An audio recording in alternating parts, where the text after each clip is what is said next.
Who are you and why are you taking pictures? What's that? Who are you and why are you taking pictures? I can't really get into who I am. Are you ICE? Why would you think I'm ICE? Because you got your face covered.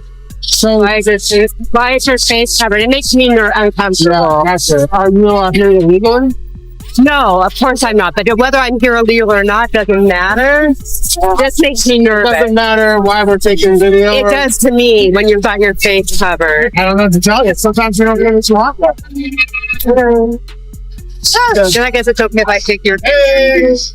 Why don't you take your mask down? No, I don't take time with other adults telling me to take my clothes off. So yeah, it's just your mask. It's a little weird. Yeah, we did that for 3 years, right? So was everyone ICE during COVID?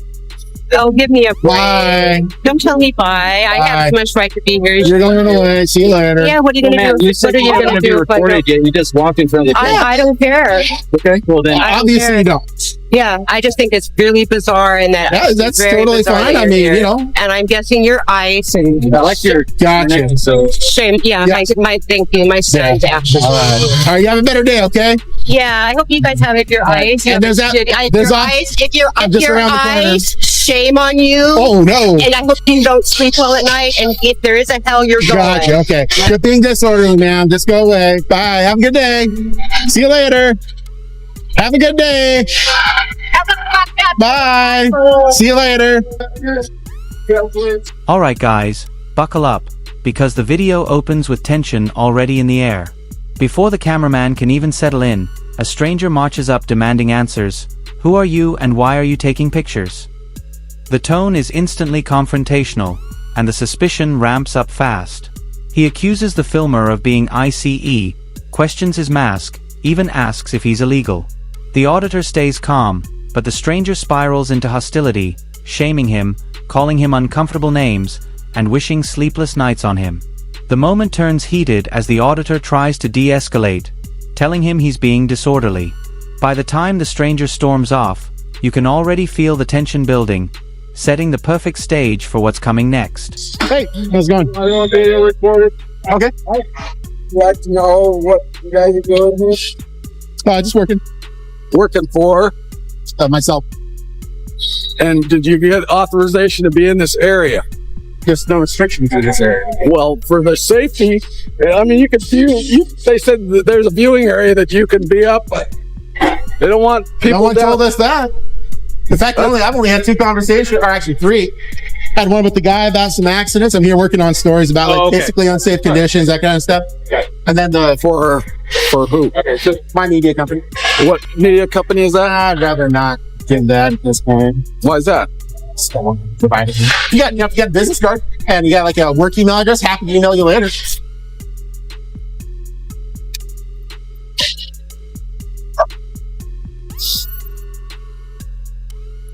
Yep, just working on a story. Sure. So the concern that they expressed to us is you guys aren't, the people that are in here on foot are usually associated with vehicle. They get in, they dump their stuff, they move off. They're worried because there's no like designated area for people to safely hang out and do what you guys are doing. Yeah, well, I mean, I see what you're saying. That's why we just kind of, did the common sense approach, kind of stay out here. I certainly don't want to walk out there with the bulldozer and all that kind of front loader and all that. Right. And that's what they were saying. They were worried about the vehicles possibly hitting you because they just don't see your awareness being what it is in these things. Usually, I mean, if I were a person as yourself, I'd call ahead and say, hey, we'd like to film this. We're doing a story or whatever. Do you mind if we come down and film? But you guys just walking in, you got masks over your face. Yeah, it smells really bad in here. Well, yeah, I mean, I'm here. I don't have a mask over my face. That's a choice.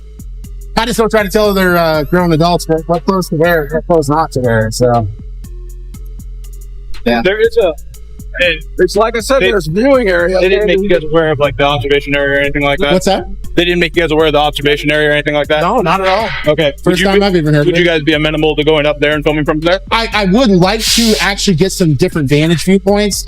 What I'm mostly wanting to do, and actually to address your concern, or your point rather, one of the reasons as the kind of journalist I am doing investigative journalism is, and I'm sure you can appreciate what I'm about to say, sometimes when you're given tips and leads that the bad thing is happening somewhere, if you call them in advance, say, hey, I'm coming here to check out if the bad thing's happening or not. I can tell you as an experienced journalist at this point, they tend to clean up the bad stuff so it doesn't happen beforehand. Which is usually like, for example, if the police want to raid a drug house, they don't call ahead and say, hey, Alex, just want to let you know, we think there might be a drug house in your house. We're going to come by in 2 weeks to check it out.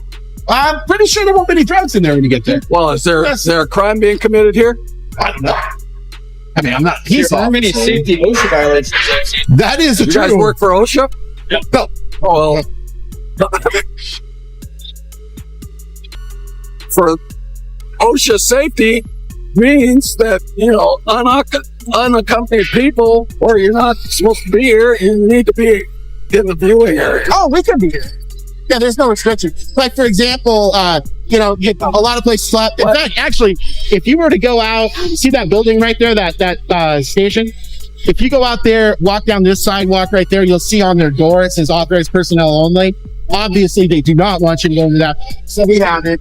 And, the other places that they don't want us at are pretty well known because they've got the red flags, badge access only, so you can't even open the door. So, and no one has come up to us and asked us to leave or said it's a no trespassing area or authorized personnel only. Did the gentleman come up and ask you to leave? No, not a single person.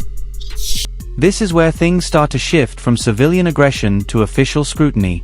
Moments after the first confrontation ends, officers step in, wanting to know exactly what the auditors are doing here. Their tone is controlled but firm. The questions come fast.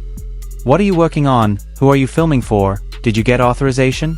The auditors stand their ground, explaining there's no restricted signage, no warnings, no rules broken. But the officers keep circling back to safety, painting a picture of heavy machinery, blind spots, and potential hazards. When identity becomes the focus, the tension spikes. The officers push for transparency, pointing out the auditor asked for someone else's ID but won't show his own. The auditor fires back with a strong Fourth Amendment stance, defending privacy and journalistic protection. The back and forth creates a charged standoff, no shouting, no threats, but a clear clash of principles, each side holding its ground. Got it all You recorded. didn't identify yourself, Oh, yeah, and no. then you asked to see his ID, but you Yeah. wouldn't show him yours? Yeah, no, I'm just a huge proponent of the Fourth Amendment. I mean, I love it like a good Scotch. Why did you ask to show his then? Because I just asked him a question. He doesn't have to. Yeah.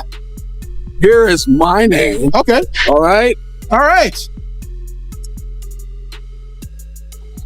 All I'm asking is just to be courteous and work with them on and saying, hey, Yeah. we would like to film here. Yeah. I can appreciate that. Like I said, I was telling Officer Masters there, the reason I don't do it as an investigative journalist is because if you give them forewarning, they may clean up the problem. So it's just, But yet you won't tell me what. Oh, I'll tell you later. You won't tell me what you're investigating? well, sure. And I mean, look, don't take this the wrong way. I mean, I'm sure you're probably the nicest guy ever, but I've also been burned by different government employees. Not saying you guys, but I'm just saying I've actually been nice far in the past in terms of being more open about what I'm working on. And then all of a sudden they shut places down. They say, oh no, we can't have you here. And it's quick. And you're like, I wonder why they did that after I just told Susie or Alex or whatever that I'm working on X. I mean, the fact of the matter is, if they're doing something bad and I need to catch it, it almost looked like something happened over here regarding an accident. Fortunately, it didn't. But I mean, these places have those issues, and people need to know if there's an issue at their transfer station. So, there may not be any merit to the allegations. There may be a non-issue. So, anyways. But I appreciate you guys' time. I don't want to certainly take any more of your time. I'm sure there's actual crime going on up around Aurora and 100th, I'd guess. It seems to be a little hot up there. But unfortunately, we don't work that area. We're working this area. You don't get any of the hot fun up in Aurora and 100th? Done that. Man, I can tell you really want to go up there, but fair enough. Masters, it looks like you have been up there a couple times. Worked the whole precinct. So. Oh, there you go. All right. Well, look, I hope you guys have a fantastic rest of your day. Unless you just want to hang out with us. You got like maybe a travel chess game. I'm up for a quick game of that. I don't feel like getting whooped in chess. Whoa. I could very easily be a rating of 10, which is basically... You bring up chess as an activity, I have a feeling you know how to play a little bit. I'm very rudimentary in that regard. Fair enough. Hey, you know what I was taught as a kid? You actually want to play against people that constantly beat you because you take from them and they gain nothing from you.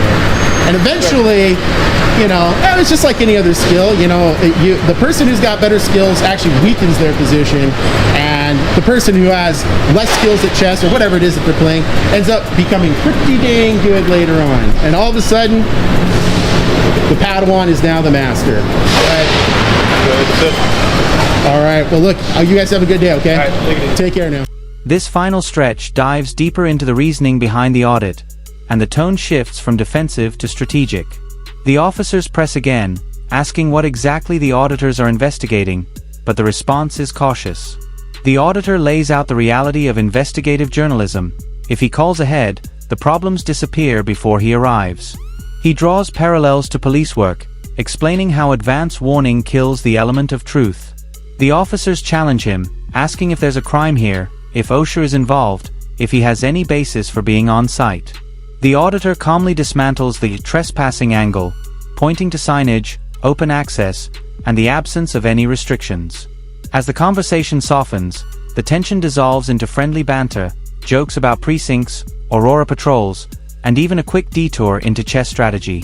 By the time they part ways, the heavy confrontation has turned into a surprisingly human moment, a rare ending where both sides walk away respectful, informed, and without escalation.